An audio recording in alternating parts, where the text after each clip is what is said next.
Hello everyone, स्वागत है आपके अपने यूट्यूब चैनल एडोमैन रैक्शिट पर। आज हम आरआरबी एनटीपीसी अंडर ग्रेजुएट का जो एग्ज़ाम हुआ है यानी कि 8 मई की जो थर्ड शिफ्ट हुई है उसका हम 100% एनालिसिस करेंगे। करेक्ट क्वेश्चन के साथ उसका हम करेक्ट आंसर बताएंगे। आपके 100% क्वेश्चन वही है जो आपकी इस शिफ्ट में पूछे गए थे। प्लीज़ वीडियो को लाइक और चैनल को सब्सक्राइब जरूर कर लें। क्वेश्चन आपका कि भारत के वर्तमान मुख्य चुनाव आयुक्त कौन है? चार ऑप्शन थे आपके। ए राजीव कुमार, बी ऑप्शन था आपका अरविंद मिश्रा, सी ऑप्शन था आपका ज्ञानेश कुमार और डी आपका ऑप्शन था अनिल वेंडे, जिसमें आपका करेक्ट ऑप्शन था option number C, Gyanesh Kumar इसका एकदम करेक्ट ऑप्शन था, जो भारत के वर्तमान मुख्य चुनाव आयुक्त हैं। यही हमने बताया है कि ज्ञानेश कुमार भारत के वर्तमान मुख्य चुनाव आयुक्त हैं। उन्हें राजीव कुमार के बाद यह पद संभाला है Gyanesh Kumar. Option number C इसका एकदम करेक्ट आंसर होगा। अगला क्वेश्चन आपका पूछा गया था कि पंजाब केसरी के नाम से किसे जाना जाता है? ऑप्शंस थे आपके। ए महात्मा गांधी, बी ऑप्शन था भगवत भगत सिंह, सी ऑप्शन था आपका लाला लाजपत राय और डी ऑप्शन था आपका सरदार वल्लभ भाई पटेल। इसमें आपका करेक्ट ऑप्शन था ऑप्शन नंबर सी, लाला लाजपत राय इसका एकदम करेक्ट आंसर था, जिन्हें पंजाब केसरी के नाम से जाना जाता था। ये जाना जाता है, यही बताया हमने कि लाला लाजपत राय को पंजाब केसरी कहा जाता है। वे भारतीय स्वतंत्रता आंदोलन के प्रमुख नेता थे और पंजाब में उनके साहसिक नेतृत्व के कारण उन्हें यह उपाधि दी गई। अगला क्वेश्चन आपका पूछा गया था कि ड्रैगन किंग किस देश को कहा जाता है? ऑप्शन थे आपके। ए चीन, बी ऑप्शन था जापान, सी ऑप्शन था भूटान, डी ऑप्शन था आपका कोरिया। करेक्ट ऑप्शन था आपका ऑप्शन नंबर सी, भूटान इसका एकदम करेक्ट आंसर था, जिसे ड्रैगन किंग कहा जाता है। ये हमने बताया है कि भूटान को land of the thunder dragon कहा जाता है। यहाँ ड्रैगन किंग या थंडर ड्रैगन का संबंध भूटान की सांस्कृतिक पहचान और राष्ट्रीय प्रतीक से है। भूटान का स्थानीय नाम ड्रुक यूल है। इसका अर्थ है कि ड्रैगन की भूमि। अगला क्वेश्चन आपका पूछा गया था कि थार मरुस्थल में के दक्षिण में भारत का कौन सा राज्य स्थित है? चार ऑप्शन थे आपके। ए मध्य प्रदेश, बी ऑप्शन था गुजरात, सी ऑप्शन था आपका हरियाणा और डी ऑप्शन था आपका महाराष्ट्र, जिसमें आपका करेक्ट ऑप्शन था ऑप्शन नंबर सी बी, यानी कि महाराष्ट्र इसका एकदम करेक्ट आंसर था। थार मरुस्थल के दक्षिण में गुजरात राज्य स्थित है। गुजरात इसका एकदम करेक्ट ऑप्शन है। ये मैंने बताया आगे कि थार डेजर्ट जो मुख्य रूप से राजस्थान में फैला हुआ है, इसके दक्षिणी भाग में गुजरात राज्य स्थित है, जहाँ कच्छ का रण और अर्ध शुष्क क्षेत्र पाए जाते हैं। जो अन्य विकल्प में जो मध्य प्रदेश है वह पूर्व में है, हरियाणा उत्तर पूर्व में और जो महाराष्ट्र है आपका वह बहुत दक्षिण पूर्व में है। अगला क्वेश्चन आपका पूछा गया था कि सन 1210 ईस्वी में कौन सा शासक का निधन पोलो खेलते समय हुआ था? ऑप्शन थे आपके। ए इल्तुतमिश, बी ऑप्शन था कुतुबुद्दीन ऐबक, सी ऑप्शन था बलबन और डी ऑप्शन था आपका रजिया सुल्तान। करेक्ट आंसर था option number B, Qutubuddin Aibak इसका एकदम करेक्ट आंसर था। ये मैं बताया है कि कुतुबुद्दीन ऐबक की मृत्यु 1210 ईस्वी में पोलो जो चौगान जिसे कहते हैं खेलते समय घोड़े से गिरकर हो गई थी। वह दिल्ली सल्तनत के गुलाम वंश के संस्थापक थे, कुतुबुद्दीन ऐबक। अगला क्वेश्चन आपका पूछा गया था कि भारत में प्रथम मेट्रो रेलवे सेवा कब शुरू हुई थी? ऑप्शन थे आपके। ए 15 अगस्त 1982, बी ऑप्शन था आपका 24 अक्टूबर 1984, सी ऑप्शन था आपका 26 जनवरी 1986 और डी ऑप्शन था आपका 1 नवंबर 1988। करेक्ट आंसर था ऑप्शन नंबर बी, 24 अक्टूबर 1984 इसका एकदम करेक्ट ऑप्शन था। इसी को एक्सप्लेन किया, इसको आप देख सकते हैं। कोलकाता मेट्रो की पहली मेट्रो सेवा जिसे 24 अक्टूबर 1984 को कोलकाता में शुरू किया गया था। यह देश की पहली अंडरग्राउंड जो भूमिगत मेट्रो सेवा भी थी। अगला क्वेश्चन आपका पूछा गया था कि महाद्वीपीय बहाव सिद्धांत किसने दिया था? चार ऑप्शन थे आपके। A Charles Darwin, B option था अल्फ्रेड वेगेनर, सी ऑप्शन था आइजैक न्यूटन और डी ऑप्शन था आपका जेम्स हटन, जिसमें आपका करेक्ट ऑप्शन था अल्फ्रेड वेगेनर। आपका एकदम करेक्ट ऑप्शन था ऑप्शन नंबर 20 का एकदम करेक्ट ऑप्शन था। इसी को हम एक्सप्लेन किया, इसको आप देख सकते हैं कि कॉन्टिनेंटल ड्रिफ्ट थ्योरी का प्रतिपादन जो अल्फ्रेड वेगनर ने 1912 में किया था। इस सिद्धांत के अनुसार सभी प्रायद्वीप पहले पहले एक सुपरकॉन्टिक पेंजिया के रूप में जुड़े हुए और बाद में धीरे धीरे अलग हो गए। अगला क्वेश्चन आपका पूछा गया था कि सिनाटी चैंपियनशिप 2025 किसने जीता है? ऑप्शन थे। ए नोवाक जोकोविच, बी ऑप्शन था यानिक सिनर, सी ऑप्शन था रॉजर फेडरर और डी ऑप्शन था आपका कार्लोस अल्कराज। करेक्ट ऑप्शन था option number D, Carlos Alcaraz इसका एकदम करेक्ट ऑप्शन था। ये हमने बताया है, इसको आप देख सकते हैं कि सिंसिनाटी ओपन 2025 चैंपियन चैंपियनशिप 2025 का खिताब कार्लोस अल्कराज ने जीता है। अगला क्वेश्चन आपका पूछा गया था कि समुद्र के किनारे को क्या कहते हैं जहां ज्वार भाटा आता है? ऑप्शन थे आपके। ए तटरेखा, बी ऑप्शन था तटीय इकाई, सी ऑप्शन था ज्वारीय क्षेत्र और डी ऑप्शन था आपका निर्जल क्षेत्र। करेक्ट आंसर था आपका ज्वारीय क्षेत्र, टाइडल जोन इसका एकदम करेक्ट ऑप्शन था। इसी को एक्सप्लेन किया, इसको आप देख सकते हैं कि टाइडल जोन वह क्षेत्र है जो समुद्र के किनारे स्थित होता है और जहाँ ज्वार यानी कि हाई टाइड और भाटा लो टाइड के रूप कारण पानी ऊपर नीचे होता रहता है। अगला क्वेश्चन आपका पूछा गया था, नवरात्रि के दौरान कौन सा नृत्य दो डंडों के साथ किया जाता है? ऑप्शन थे आपके ए गरबा, बी ऑप्शन था डांडिया, सी ऑप्शन था कथक और डी ऑप्शन था भारतनाट्यम। करेक्ट आंसर था ऑप्शन नंबर बी, डांडिया इसका एकदम करेक्ट ऑप्शन था। इसी को एक्सप्लेन किया, इसको आप देख सकते हैं कि डांडिया रास नवरात्रि के दौरान किया जाने वाला एक प्रसिद्ध नृत्य है जिसमें दो डंडों का उपयोग किया जाता है। अगला क्वेश्चन आपका पूछा गया था कि प्लेन ईमेल किसे कहते हैं? ऑप्शन थे आपके चार कि टेक्स्ट या प्लेन को, बी ऑप्शन था आपका टेक्स्ट प्लस HTML को, सी ऑप्शन था एप्लीकेशन PDF को और डी ऑप्शन था इमेज JPEG। करेक्ट आंसर था आपका ऑप्शन नंबर ए यानी कि टेक्स्ट या प्लेन इसका एकदम करेक्ट ऑप्शन था। ऑप्शन नंबर ए इसका एकदम करेक्ट ऑप्शन था। इसी को एक्सप्लेन किया, इसको आप देख सकते हैं कि MIME टाइप को प्लेन ईमेल का मतलब है कि ऐसा ईमेल जिसमें साधारण केवल साधारण टेक्स्ट यानी कि जो नॉर्मल टेक्स्ट होता है बिना किसी फॉर्मेटिंग इमेजेस या HTML स्टाइल के। अगला क्वेश्चन आपका पूछा गया था कि SDG में इनमें से किसे शामिल किया गया है? ऑप्शन थे आपके ए जन्म दर यानी कि बर्थ रेट, बी ऑप्शन था आपका मृत्यु दर, सी ऑप्शन था रोजगार दर और डी ऑप्शन था आपका साक्षरता दर। करेक्ट ऑप्शन था ऑप्शन नंबर डी, साक्षरता दर इसका एकदम करेक्ट ऑप्शन था। इसी को हमने एक्सप्लेन किया, इसको आप देख सकते हैं कि सब सस्टेनेबल डेवलपमेंट गोल्स के अंतर्गत गुणवत्तापूर्ण शिक्षा एक प्रमुख लक्ष्य है।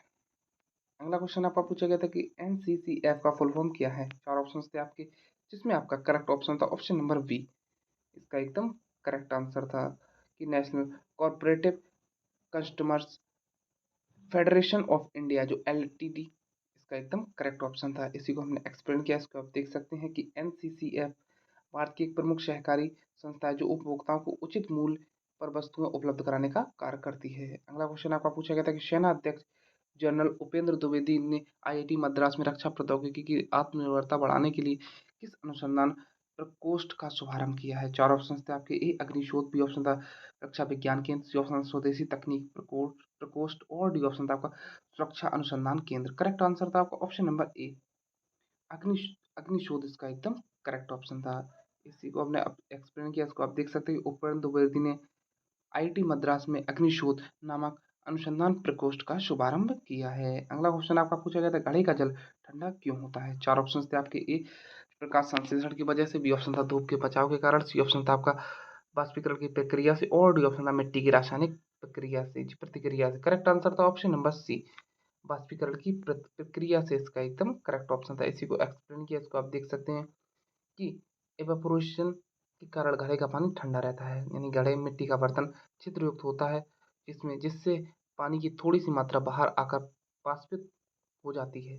वाष्पीकरण के दौरान ऊष्मा का उपयोग होता है जिससे अंदर का पानी ठंडा हो जाता है। अगला क्वेश्चन आपका पूछा गया था 1917 में चंपारण सत्याग्रह महात्मा गांधी जी के द्वारा किस वर्ष किया गया था? चार ऑप्शन थे आपके ब्रिटिश सरकार के खिलाफ स्वतंत्रता की मांग, बी ऑप्शन था आपका नील की खेती में किसानों का शोषण के विरुद्ध में, सी ऑप्शन था शराबबंदी के लिए और डी ऑप्शन था उच्च शिक्षा की व्यवस्था के लिए। करेक्ट आंसर था ऑप्शन नंबर बी, नील की खेती में किसानों के शोषण के विरोध में, इसका एकदम करेक्ट आंसर था जब चंपारण आंदोलन 1917 में किया गया था। इसी को एक्सप्लेन किया, इसको आप देख सकते हैं कि चंपारण सत्याग्रह का नेतृत्व महात्मा गांधी जी ने किया था। यह आंदोलन नील की खेती के करने वाले किसानों के शोषण के खिलाफ था। अंग्रेज किसानों को जबरन नील की खेती करने के लिए मजबूर करते थे जिसे तीन कठिया प्रथा कहते थे। अगला क्वेश्चन आपका पूछा गया था कि लाइफ एक्सपेक्टेंसी किससे संबंधित है? ऑप्शन थे ए आर्थिक विकास, बी ऑप्शन था आपका मानव विकास, सी ऑप्शन तकनीकी प्रगति और डी ऑप्शन था आपका पर्यावरण संरक्षण।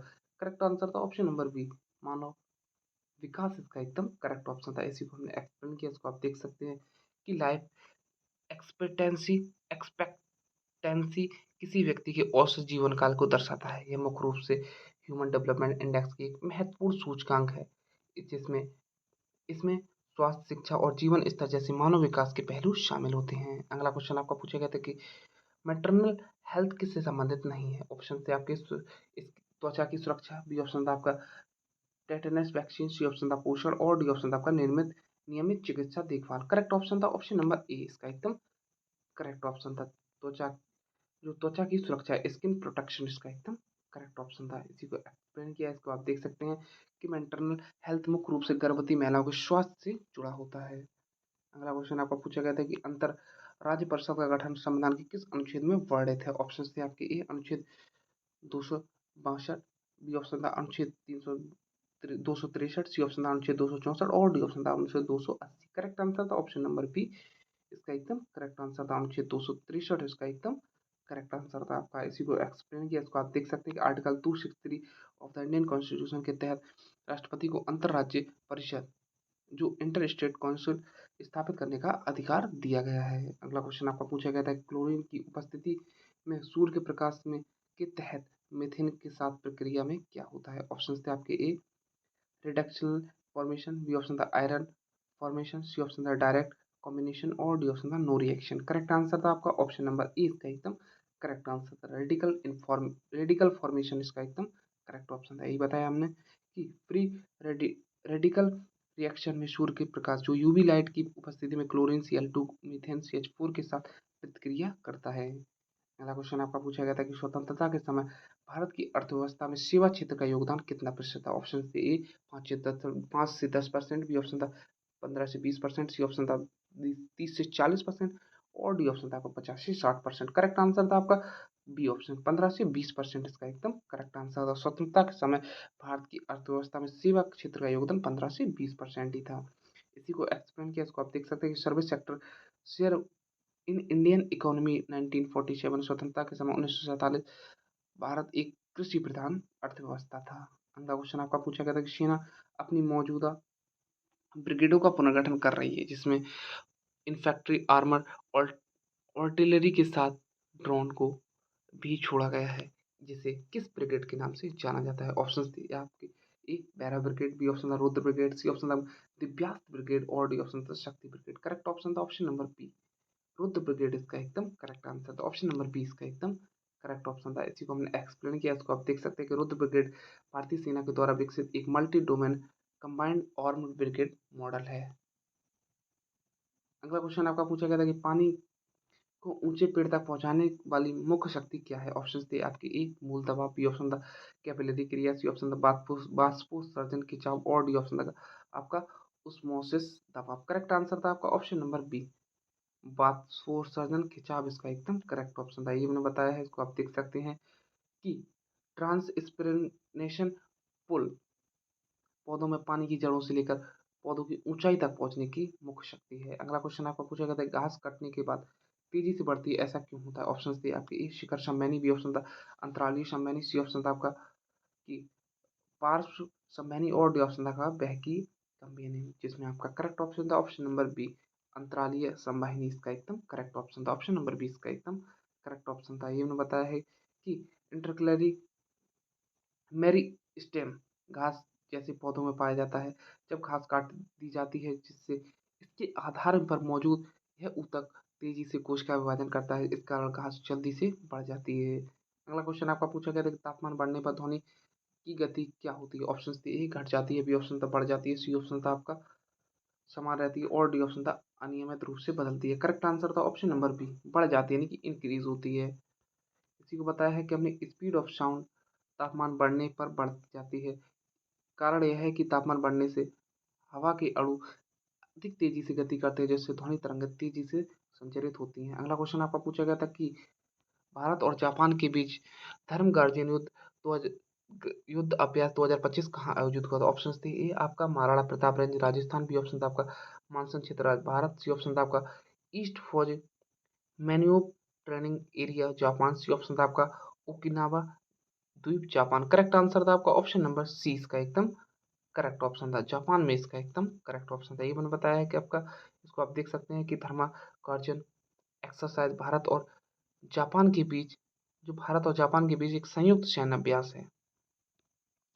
अगला क्वेश्चन आपका पूछा गया था कि आईफा अवार्ड 2025 में कार्तिक आर्यन को किस फिल्म के लिए सर्वश्रेष्ठ अभिनेता का पुरस्कार दिया गया? ऑप्शन थे आपके ए लापता लेडीज, बी ऑप्शन था आपका भूल भुलैया 2, सी ऑप्शन था भूल भुलैया 3, सी ऑप्शन और डी ऑप्शन था आपका चंदू चैंपियन। करेक्ट आंसर था ऑप्शन नंबर सी भूल भुलैया 3, इसका एकदम करेक्ट ऑप्शन था। ये मैंने बताया है, इसको आप देख सकते हैं कि आईफा अवार्ड 2025 में कार्तिक आर्यन को बेस्ट एक्टर का पुरस्कार उनकी फिल्म भूल भुलैया 3 के लिए दिया गया। अगला क्वेश्चन आपका पूछा गया था कि कि सिंधु सरस्वती सभ्यता के बारे में जानकारी हमें किससे मिलती है? ऑप्शन थे आपके शेर मोहनजोदड़ो के अवशेष से, बी ऑप्शन था मानक भारो माप से, सी ऑप्शन था आपका केवल खेती के अवशेष, और डी ऑप्शन था आपके सिर्फ धार्मिक स्थलों से। करेक्ट ऑप्शन था ऑप्शन नंबर बी, मानक भार और माप इसका एकदम करेक्ट ऑप्शन था। अगला क्वेश्चन, इसी को हमने एक्सप्लेन किया कि इंडस वैली सिविलाइजेशन के बारे में जानकारी हमें कई पुरातात्विक साक्ष्यों से मिलती है, जिसमें से महत्वपूर्ण मानकृति भार और मान माप प्रणाली है। लगभग आपके सारे क्वेश्चन कंप्लीट हो चुके हैं जो हमें मिले हैं।